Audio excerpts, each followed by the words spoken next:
My new book, Awake, Observe, Shape, Transform, is now available on Amazon, along with the 90-day transformation journal. You'll find a link to these things in the episode description. Also, if you'd like to support this work, there are $10, $15, and $20 Patreon tiers with no locked content, just a way to say I value this. You can also visit the site and check out the growing merch store, shirts, tanks, hats, and learn about one-on-one sessions with me by clicking the About button. And don't forget, the YouTube page has the podcast and binaural beats for meditation, rest, and sleep. Thank you for being here. Let's get started.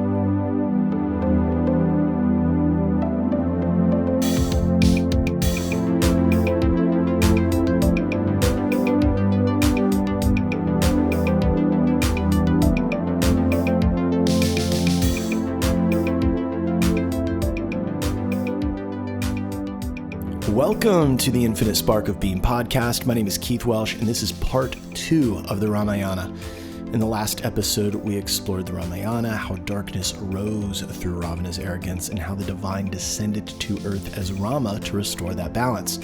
We also touched on the idea that the entire thing is Ravana's yogic practice. The entire Ramayana is his practice, his way of coming into union with God, with truth, and how that actually mirrors our experience on the path as humans. Today we're going to look more into how to implement the lessons of the Ramayana and what it really means. Because hearing about Rama's victory is one thing, but living that story, feeling it move through your life, that's what transforms you. So this episode is about Bhakti Yoga, the yoga of love and devotion, and how the story of the Ramayana isn't just ancient history. It's a daily practice. It's about turning every breath, every relationship, every struggle into a sacred act. So let's begin. The Ramayana into Bhakti Yoga, living devotion through practice.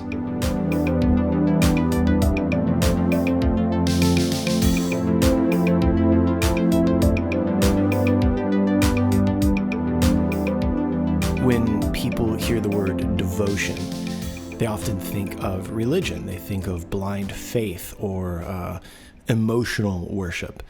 But that's not exactly Bhakti Yoga. Bhakti is relationship. It's intimacy between the soul and the divine. This quiet awareness that you're never really alone, never really without God. In the Ramayana, every major relationship shows us a different face of devotion. For instance, Rama and Sita show divine love. They show consciousness and heart united. Hanuman's love for Rama is service. It's love in motion and action. And Lakshmana's love is loyalty, right? Staying close no matter the cost, even if it's that you get exiled as well, right? And last but not least, Bharata's love is surrender, right? Ruling the kingdom but refusing the throne, letting the divine lead. And unfortunately, I completely skipped that part last week. You see, Bharata's mother is the one that forced Dasarata's boon and exiled Rama so that Bharata could rule. Well, Bharata was furious with his mom, so because he loved Rama. Everybody loved Rama, even Bharata's mom, believe it or not. So Bharata demanded that he be taken to where Rama and Sita and Lakshmana were living in the forest. And when he got there, he apologized to Rama, and of course, Rama wasn't mad. Ram loved Bharata. So Bharata took Rama's sandals back with him to Ayodhya and placed them on the throne. And they say they remained there holding Rama's place until he returned. But in the meantime, Bharata would rule, but he would sit on the floor beside the throne. So I'm sorry that I skipped that part of the story. The Ramayana, it's not really long, but again, there are so many nuggets in it that it's hard sometimes to keep track of all of it. So I apologize. Back to the lesson of the Ramayana. So ask yourself right now, what kind of love comes most naturally to you, right? Remember, in the Bhagavad Gita, Krishna tells us you can't do someone else's dharma, so you have to find the love that is already there. So is it the love that serves, right? An act of service, the love that stands guard, the love that surrenders, or the love that seeks union? Because that's where your bhakti practice will begin, the kind of love that already lives inside of you. And again, we're not trying to do someone else's dharma. So let's talk about Hanuman first, because honestly, he's my favorite. There is a small ceramic Hanuman that sits on the center console of my car where you can kind of put things. And he sits there with a brooch that belonged to my mom and some Tulsi beads because, yes, I chant while I drive. It's South Florida. You better do something. Pray the rosary, whatever, but it's very treacherous out there. Now, in some tellings, Hanuman doesn't know that Rama is God, and he realizes it much later, like Arjuna realizing that his cousin Krishna is actually God, and that God has been with him this whole time. But either way, when Hanuman meets Rama, something cracks open for him, right? From that moment, every breath, every action becomes an offering to Ram. Hanuman's devotion makes him limitless. When he leaps across the ocean to find Sita, he's not thinking, can I make it? He's thinking, how could I not try, right? That's devotion. When he brings the mountain, he's like, if I got to bring the mountain, I'll bring the mountain. That's devotion. It's not waiting until you feel worthy. It's about trusting that God will carry you, right? Hanuman represents that part of you that's willing to leap, that part that stops analyzing and just says, fuck it, I'm doing this. So the mantra Shri Ram Jai Jai Ram carries that spirit. It means victory to Lord Rama, victory to truth, victory to the light within me, because Ram is Vishnu, the all-pervading truth, the sustaining energy of God, of which you are part and parcel. You can whisper it anytime, driving, walking, before a meeting, to anchor yourself in courage and humility, because that's the power of Hanuman. Strength through surrender, much like when he lifted the mountain and brought the entire thing to Rama, right? You do what you do because that's what you do. You can't not do it. It's your dharma. And again, as Krishna says in the Gita, you cannot do someone else's dharma. Now, let's talk about Sita. Sita is the incarnation of Lakshmi. Remember, she is the heart of God, gentle, radiant, unyielding in purity. And she is the other half of God. She's God's potency. She is the divine feminine and the daughter of the earth itself. She is the Hridaya, the spiritual heart. So when Ravana abducts her, it's not just a story about a kidnapping. It's the moment your mind gets pulled into fear or desire or pain, when your peace is taken hostage by the world and you lose touch with your Hridaya. But Sita never loses faith. Even in captivity, she sits beneath the Akosha tree and repeats Ram's name, chanting one of the names of God, Ram, Ram, Ram. That's a powerful image, the heart remembering truth, even in darkness. If you want to try a little meditation to see if you can experience that yourself, take a slow breath in, and on the inhale, think the name Sita, and on the exhale, you think the name Rama. And then at the bottom of the exhale, you rest in that little space where there's no breath coming in and out, and then you repeat it. Inhale Sita, exhale Ram. Sita, Ram. Or you can say Ram, same thing. But remember, Bhakti is about remembering God, remembering the high parts of yourself, right? The higher self. It's about remembering your divine origin, just like Hanuman had to remember and Ram had to remember. Now, Rama's devotion to Sita doesn't look emotional. It looks disciplined, right? He never abandons dharma. Not when he loses the throne, not when he's exiled, and not when he loses Sita or faces war. He acts from truth, not reaction. And that's something all of us can practice. When you're in conflict, ask, what's the right thing? Not the easy thing, but what's the right thing? And you know what the right thing is. When you're in pain, ask, what action aligns with love and not fear? Or if love is a weird word at the time, what aligns with courage? What aligns with fear, right? Rama shows us that devotion is not worship, it's integrity. It's living so truthfully that even your silence becomes a prayer, it becomes patience. That's what makes Rama and Krishna the supreme personalities of Godhead, not protection or sometimes perfection, but they are in alignment. And if you're struggling right now, feeling like the world doesn't make sense, just try thinking dharma, not fear. Dharma, not fear. That's how Rama or Krishna consciousness begins to live within you. You go from a place of what's right and not what's easy, not what's reactive. Because even when you think like this aggressive thing you're doing is appropriate, you know it's not. There is that space at the bottom, Sita on the inhale, Rama on the exhale, and you can feel what the next right thing to do is. Now, let's look at Lakshmana. He is the incarnation of Shishanaga, and Shishanaga is the multi-headed serpent that you see Vishnu and Lakshmi sitting on during cosmic creation. Shisha is devoted to God, and not only lets God and Goddess lay on him, but he also lets the entire universe rest on his hoods. So Lakshmana is an incarnation of Shisha. And as that incarnation, he is devotion in the form of discipline, right? Lakshmana gives up comfort, gives up family, kingdom to follow Rama and Sita into exile, not because he's told to, but because love and devotion calls him to protect what is sacred.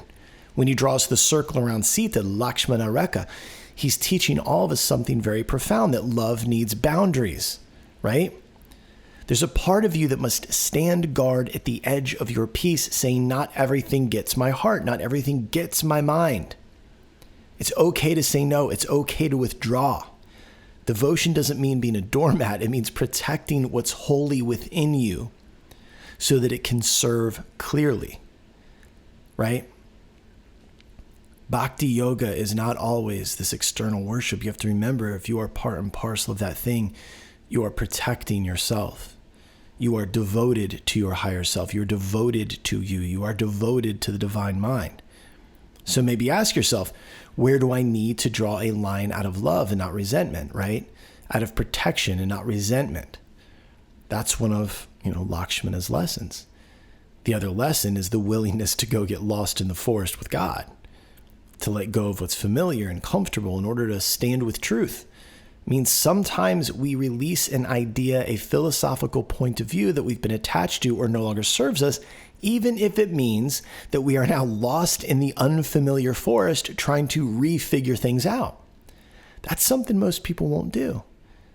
They'd rather stay in the same city, so to speak, of the mind, the same thoughts, wandering the same streets over and over and over, right? Expecting something to change. But they won't leave. They won't lose sight of shore long enough to find anything else. And as for Ravana, even Ravana has something to teach. Because he wasn't a fool, he was a genius. He was a scholar, he was a musician, a devotee. However, some teach that he was someone who just couldn't let go of control. That his downfall wasn't knowledge, it was arrogance. And that's the part of ourselves we all have to meet eventually, right? The part that prays with one hand and manipulates with the other. Ravana's 10 heads represent the 10 directions of desire. The mind scattered across everything it wants to conquer. But remember, he isn't destroyed by hate. He's freed by surrender. Some teach that he had to be conquered by God, but that's just not the way I see it. I see it this way. Ravana is the human incarnation, right? It's us working toward some sort of enlightenment, which I personally, I don't believe it exists, or at least it's not the point of this life. I believe that the point is to be human and experience humanity and do humanity well by remembering our divinity. Or maybe it's us remembering that we are God's part and parcels and just trying to get back to it, trying to get back to Godhead, as Prabhupada would say.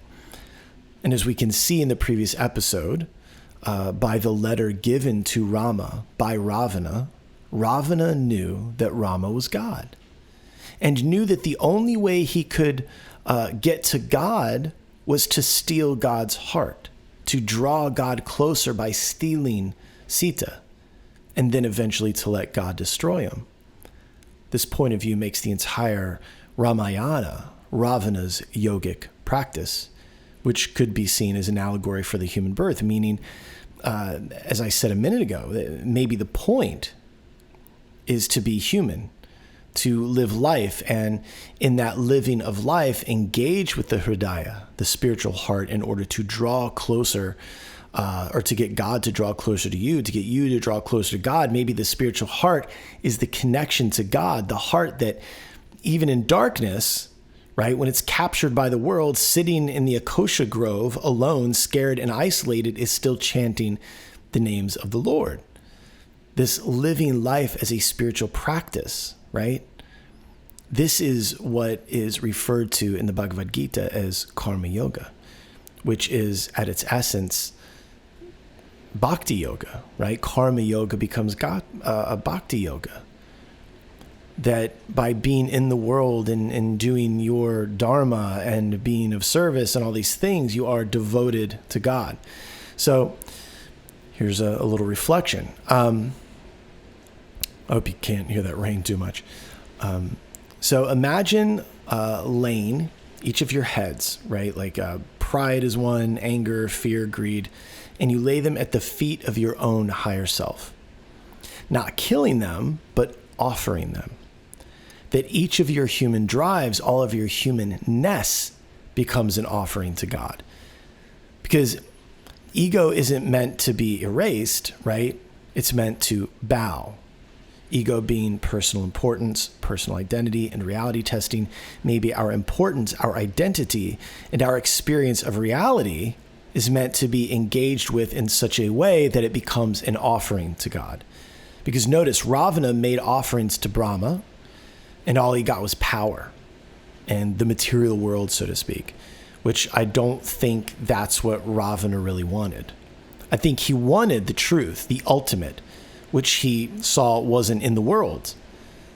Even if he was unbeatable by the gods, then when he attacks Shiva's home, Mount Kailash, all Shiva did was keep him prisoner and then release him when Shiva's own ego was satisfied by Ravana's chanting to him, right? Same as Brahma, remember.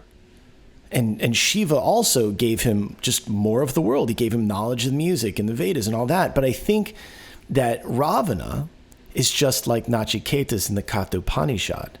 Yama, the god of death, is also impressed with Nachiketa. He's impressed with his bravery, his willingness to confront death. And he's so impressed that death offers him money, power, women, etc. But all Nachiketa wants is to reconcile with his father and know the truth of life and death, right? See, much like the way in which Nachiketa is dissatisfied with worldly things, knowing they disappear, break, fade, Ravana found out the same things.